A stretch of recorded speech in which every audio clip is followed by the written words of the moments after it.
Hola, yo soy Alba, bienvenidos a Dance Pachak.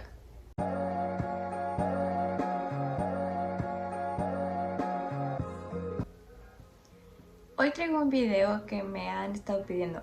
Bueno, no, más bien, traigo un video para resolver dudas que han tenido respecto a los videos de modelado sobre maniquí.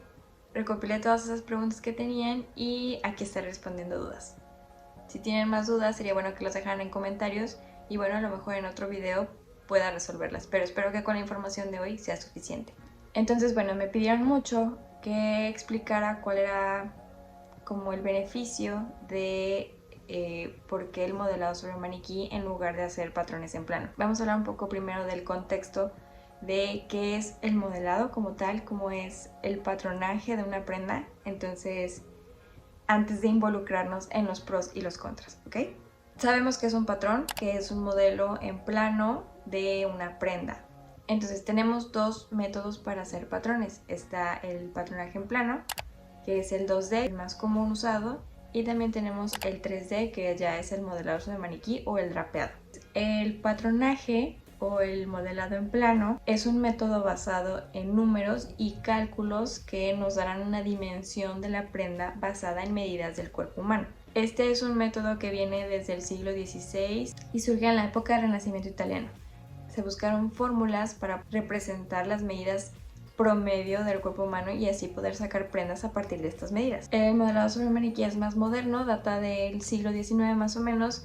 Revisando un poco de la historia, el maniquí era un elemento que se utilizaba primero para representar el cuerpo humano, que utilizaban los artistas para inspirarse y poder retratar obras, ya fuera esculturas, para realizar pinturas, etc. Entonces, en el ámbito de la moda se dan cuenta de que pueden hacer maniquís, hacer representaciones del cuerpo humano de cierto material para colocarle las prendas y así mostrarlas, ya fuera en escaparates o en tiendas de ropa. Y después se dan cuenta que pueden utilizar estos maniquíes para realmente hacer una prenda sobre ellos o utilizarlos como base, como molde. El patronaje en plano se utiliza por su eficacia al momento de realizar el patrón o el molde de cierta prenda más que por su exactitud, ¿ok? Pero a pesar de que tenemos las medidas que nos arrojan, no sé, tablas industriales de medidas para ciertos tipos de tallas, a pesar de esa exactitud, al momento de realizar los patrones, el cuerpo humano tiene relieve, tiene silueta, tiene textura. Entonces, al querer a veces hacer un patrón en plano con tallas industriales y ya al colocarlo en el cuerpo de la persona, de nuestro cliente o incluso nosotros mismos, nos damos cuenta de que no siempre la prenda nos va a quedar a la perfección. Entonces, es como al contrario, si tenemos un maniquí y estamos realizando la prenda sobre el maniquí para alcanzar esos rincones que a lo mejor un patrón en plano no nos permitiría. Entonces vamos a revisar un poquito sobre los pros y los contras, ¿ok? De lo que es el modelado sobre maniquí como tal. Como pros tenemos siluetas y estructuras únicas. ¿Qué quiere decir? Que podemos realizar ciertas siluetas o ciertas estructuras que a lo mejor al momento de realizar un patrón en plano sería más complicado.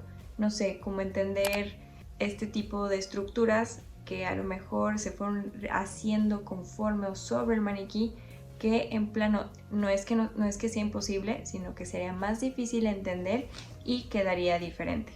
También el modelado sobre maniquí nos permite jugar con la gravedad de la tela. Al momento de estar manipulando la tela sobre el maniquí, podemos experimentar y jugar con la gravedad y las texturas de la tela para formar cierto tipo de estructura. Otro beneficio del modelado sobre maniquí es la libertad de expresión. Con el modelado podemos experimentar y podemos formar nuevas siluetas que a lo mejor no es tan fácil reproducir en plano. Otro beneficio es que estamos personalizando nuestra prenda a las medidas de nuestro cliente. Al final del día, si utilizamos el método de patronaje en plano, cuando nuestra clienta o nuestro cliente vaya a nuestro taller y probemos la prenda sobre la persona, también estamos modelando. Aquí es donde entra un poco lo de las tallas o el tallaje. Para el modelado sobre maniquí podemos tener una sola talla y por ahí en algún video anteriormente lo había mencionado, no es necesario comprar 10 maniquís distintos. Al contrario, podemos hacer un tallaje sobre el maniquí que ya tenemos. Entonces tenemos los maniquíes que son de una sola talla o los maniquíes regulables, que en estos podemos jugar con como es mecánico, podemos jugar de tal manera que podamos ampliar o reducir las tallas de nuestro maniquí. Pero también con un maniquí normal de una sola talla, yo, en lo personal, lo que recomiendo a veces es comprar una talla siempre menor del promedio que tenemos normalmente nuestros clientes. Por ejemplo, si la mayoría de mis clientes son talla M, entonces puedo comprar a lo mejor un maniquí de talla chica, suponiendo como en términos generales, porque es más fácil ampliar la talla de un maniquí fijo que reducir. Si por ejemplo compro un maniquí grande y luego me llega un cliente pequeño, pues bueno, ahí va a ser muy complicado. Pero sí es más fácil que a lo mejor tengo un maniquí chico y lo pueda ampliar a una M, o mi maniquí de talla M y lo pueda ampliar a una talla grande. ¿Cómo? Por ahí en algún video les muestro que podemos utilizar como hombreras o comprar un relleno, copas. También las copas las podemos en la parte del busto, entonces con eso aumentamos tallas. Con las sombreras podemos aumentar en la zona de abdomen, podemos aumentar en la zona de cadera o en glúteos, no sé. Ahora sí que es cuestión de imaginarnos y llegar a las medidas que son adecuadas a nuestro cliente. Vamos a revisar ahora un poco de los contras. Sube un poco la complejidad o la dificultad al momento de unificar patrones. ¿Qué quiere decir esto? Que por ejemplo, si yo estoy modelando un vestido que lleva demasiados cortes, que lleva manga, que lleva falda, que lleva un talle con 5 cortes, bueno, al momento de quererlo unificar va a ser más difícil.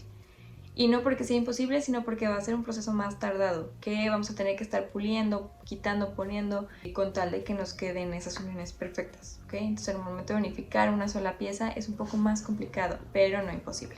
Otro de los contras sería que utilizamos más material, que es a lo mejor un poco más el desperdicio del modelado sobre maniquí, pero tenemos dos opciones. Tenemos en el que hacemos primero una prueba, que aquí entra la parte de los materiales, que es, normalmente yo utilizo lo que es manta de algodón, que es lo que han estado viendo en los videos, y al momento de modelar o de drapear esa tela sobre el maniquí, y que es una prueba primero, que es nada más una muestra, que después se va a pulir, que después lo podemos hacer a un patrón 2D, pues es un material que se va a desechar.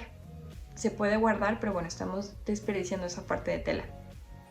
Y después, una vez que el patrón ya quede perfecto, entonces ya lo estaremos cortando en la tela final. Aquí estaríamos como haciendo doble gasto de tela, por así decirlo. Pero también tenemos el modelado con la tela final, que es agarrar ya nuestra tela, que es la que queremos nuestro vestido, colocarlo sobre el maniquí y entonces manipular esta tela. Tiene solución, pero bueno, ese es uno de los contras que yo le encuentro. También como contra tenemos la parte de las tallas o el tallaje. Al final no es como tal un contra, sino simplemente hay que buscar la manera de resolver esta situación. Entonces, como conclusión, pues bueno, ningún método es mejor que otro. Al contrario, yo creo que ambos los podemos complementar, ya sea que tomemos las medidas reales de nuestro cliente, las pasemos al maniquí, y si es una prenda muy elaborada con demasiada estructura, entonces yo sí recomendaría utilizar el modelado, porque ya podríamos estar jugando con la textura final de la tela, ver cómo cae y también ser más realista al momento de realizar el vestido o realizar la prenda. En cambio, si solamente utilizamos 2D, a lo mejor nos vemos un poco más cortos en la parte de cómo realizar el patrón en 2D para que quede como lo estoy imaginando. Respecto a los materiales, pues como lo han visto, o si revisan a lo mejor los primeros videos en los que les mostraba un poquito de los materiales que utilizó para modelar, solamente como aclaración, yo utilizo manta de algodón. Es manta cruda de algodón, así se vende, al menos así en México, no sé, dependiendo en su país, pero bueno, se utiliza como también para manualidades. Es muy económica y también hay diferentes tipos y diferentes gamas. Entonces podemos encontrar el de las más económicas, que son más tiesas, entonces eso nos permite como imaginar cómo se vería cierto tipo de tela. También existen unas mantas un poco más costosas que tienden a ser más suaves y con más caída, entonces también podemos utilizar esa para, no sé, a lo mejor representar un satín, o sea, buscar una manta que sea similar a la tela final que vamos a estar trabajando. pero bueno, ese es el material que recomiendo, porque veámoslo como un borrador, ¿ok? Cuando trabajamos con manta es como nuestro borrador, nuestro vestido está en proceso, y una vez que ya lo perfeccionamos, que ya pulimos, que ya medimos y que ya queda perfectamente al momento de unificar la pieza, que ya se la probamos al cliente y decimos así tiene que verse, entonces ya podríamos cortarla en la tela final. Vean el modelado sobre maniquí como un lienzo. Ustedes son los artistas, el maniquí es su lienzo y ustedes pueden hacer sobre él lo que se imaginen. No nos limitemos. Si a ti te gusta patronar directamente en papel, en plano, y después drapear o viceversa, es válido. Al final del día son herramientas que tenemos y que nosotros decidimos cómo las aplicamos y cómo nos favorecen en nuestras labores. Y pues bueno, espero que te haya resuelto tus dudas. Si tienes alguna otra, me encantaría que la pusieras aquí en la cajita de comentarios y en otro video futuro lo podamos platicar. Si te gustó, te invito a que le des like, a que compartas, a que te suscribas y actives la campanita de notificaciones para cuando haya un nuevo video te avise. ¡Nos vemos!